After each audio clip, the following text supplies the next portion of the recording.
வழக்கம் போல கிசுகிசுவுடன் ஆரம்பிக்கிறேன். கிசுகிசு 1. நான் ஒரே ஒரு விசிலைத்தானே பிரித்தேன், அதுவும் வேட்பாளரை. ஆனால் என் கட்சியை செங்கல் செங்கலாக பிரிச்சு போட்டுட்டாரேன்ட்டு இலை கட்சியின் தலைவர் தனக்கு நெருக்கமானவர்களிடம் ஆதங்கத்துடன் பேசியதாக செய்தி. கிசுகிசு 2. இவர்களுக்கு ஒன்றும் தெரியாது, சின்ன வயசு பசங்க. என் அனுபவம் தான் இவர்களுக்கு வயசுன்னு சொன்ன ஈவில் ஃபோர்ஸ் கட்சியின் பழம் தின்னு கொட்டையை போட்ட தூத்துக்குடி, திருச்செந்தூர், திருச்சி, கரூர், திருவண்ணாமலை மந்திரிகள் புதிய இளைய அமைச்சர்களின் செயல்களை பார்த்து எங்க நம்மளுடைய ஊழல்களை எல்லாம் தோண்டி எடுத்துருவாங்களோன்ட்டு பயந்து போய் இருப்பதாக தகவல். அதிலும் மிக சிறிய வயசு ஸ்ரீரங்கம் அமைச்சரின் செயல்பாடுகளை பார்த்து முந்திய அரமானத்துறை அமைச்சர் வெளியில பயமா எனக்குன்னு கேட்டுட்டு உள்ளுக்குள் நடுங்கி போய் இருக்கிறாராம். அனைவருக்கும் வணக்கம்.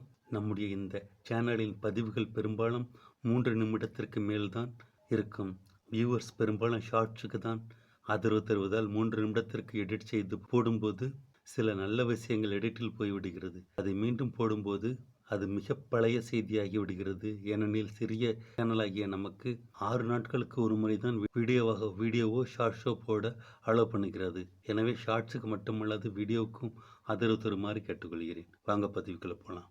எதிர்கட்சிகளுக்கு பதிலடி தரும் வகையில் நம் தலைவர் விஜய் தலைமையிலான அரசு செய்து வரும் சாதனைகள் சிலவற்றை ஒவ்வொரு பதிவிலும் தர முடிவு செய்திருக்கிறோம். 1. திருவள்ளூர் மாவட்டம் பட்டாபிராமன் தெருவில் மிக நீண்ட நாள் கோரிக்கையான டிரான்ஸ்பார்மரை ஒரே நாளில் மாற்றி எம்எல்ஏ ரமேஷ் சாதனை. 2. திருப்பத்தூர் பெரியமுக்குனூர் தலையாட்டி வட்டம் தந்தையை இழந்த தர்ஷினி என்ற மாணவிக்கு வீடு இல்லாத காரணத்தால் வீட்டு மனை பட்டாவும் கணவனை இழந்த அவருடைய அம்மா சபியாவுக்கு நாட்றாமல்லி அரசு மருத்துவமனையில் வேலையும் மாணவி தர்ஷினி 18 வயது ஆகும் வரை அவருக்கு மாதம் 1000 ரூபாய் பணம் வழங்கவும் கலெக்டர் ஆணை வழங்கினார். 3. தமிழ்நாட்டில் சட்டவிரோதமாக செயல்பட்ட 67 கல்குவாரிகளை சீல் வைத்த அமைச்சர் டி.கே. பிரபு சாதனை. இதனை மக்கள் வெடிவைத்து கொண்டாடுகின்றனர். இப்போதைக்கு இது போதும். ஒரே நேரத்தில் எதிர்கட்சி தலைவர் திரு உதயநிதி ஸ்டாலினுக்கு பேதி மாத்திரை கொடுக்காமல் அவ்வப்போது கொடுப்போம். எப்போ யூடியூப்பை திறந்தாலும் எதிர்கட்சி தலைவர்கள் ஒரே ஒரு தகவலை மந்திரம் போல் சொல்லி கொண்டு வருகிறார்கள், புலம்புகிறார்கள். தாவக்காவை நாங்கள் குறைத்து மதிப்பிட்டு விட்டோம். நாங்கள் தான் அப்பவே சொன்னோமே, ஓவர் கான்ஃபிடன்ஸ் உடம்புக்கு ஆகாதுன்னு. 200 தொகுதியில் ஜெயிப்போம்னு முன்னாள் முதல்வருக்கு உண்மை நிலவரத்தை சொல்லாமல் அவரையும் ஏமாற்றி நீங்களும் ஏமாந்து உங்களை நினைச்சா எங்களுக்கு நிச்சயம் பாவமா இல்லை. ஏன்னா கொஞ்ச நஞ்ச ஆட்டம் ஆடினீங்க. நீங்கள் ஆடின ஆட்டத்துக்கு தான் உங்கள் தலைவரே குளத்தில் தோற்று போனார். இப்போ வச்சா ஏன் தோத்தோம்னு உண்மையான நம்பிக்கையான ஆட்களை வச்சு காரணத்தை கண்டுபிடிங்க. அதை விட்டுட்டு இன்ஸ்டாகிராம் மேலேயும் யூடியூப் மேலேயும் குழந்தைகள் மேலேயும் பழியப்படாதீங்க. திரு ஸ்டாலின் அவர்களே, இந்த வரலாற்று தோல்வியிலையும் உங்கள் ஆட்கள் பாடம் கற்றுக்கொண்டதாக தெரியவில்லை. தேர்தலுக்கு முன் தலைவர் விஜய் மீது அவதூறு வதந்தி பரப்பி அதன் விளைவை அனுபவித்தார்கள். இப்போது முதலமைச்சர் விஜய் மீது அதே வதந்தி அவதூறு பரப்பி மேலும் மேலும் மக்களின் கோபத்தை வெறுப்பை சம்பாதித்துக் கொள்கிறார்கள். எதிர்கட்சி தலைவர் நாட்டில் கற்பழிப்பு, கொலை, சட்ட ஒழுங்கு பிரச்சனையில் இருப்பதாக சொல்கிறார்கள்.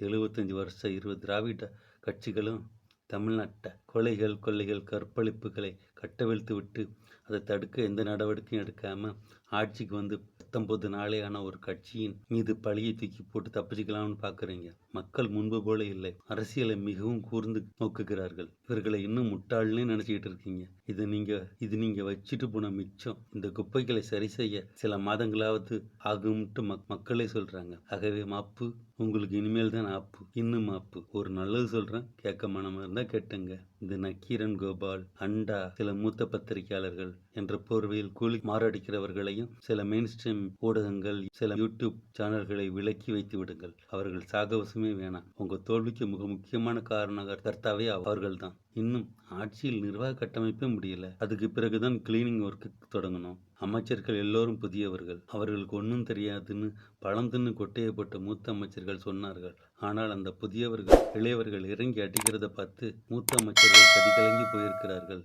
என்னப்பு தாவைக்கா குட்டி பறக்குதா?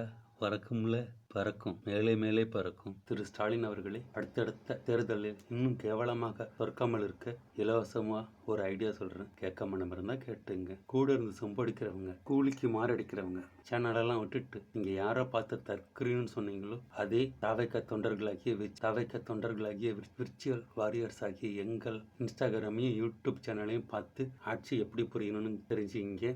அமைச்சர்கள் செயல்பாடு எப்படி இருக்குன்னு தெரிஞ்சுக்கிங்க. முதலமைச்சர்னா எப்படி இருக்கணும்னு தெரிஞ்சுக்கிங்க. கொஞ்சம் சங்கடமாக தான் இருக்கும். அடுத்த தேர்தலையாவது 10-15 செட்டாவது வாங்கணும்ல. கேட்க மனம் இருந்தால் கேட்டுங்க, இல்லாட்டி அனுபவிங்க. இன்னொரு பதிவில் சந்திப்போம். நன்றி.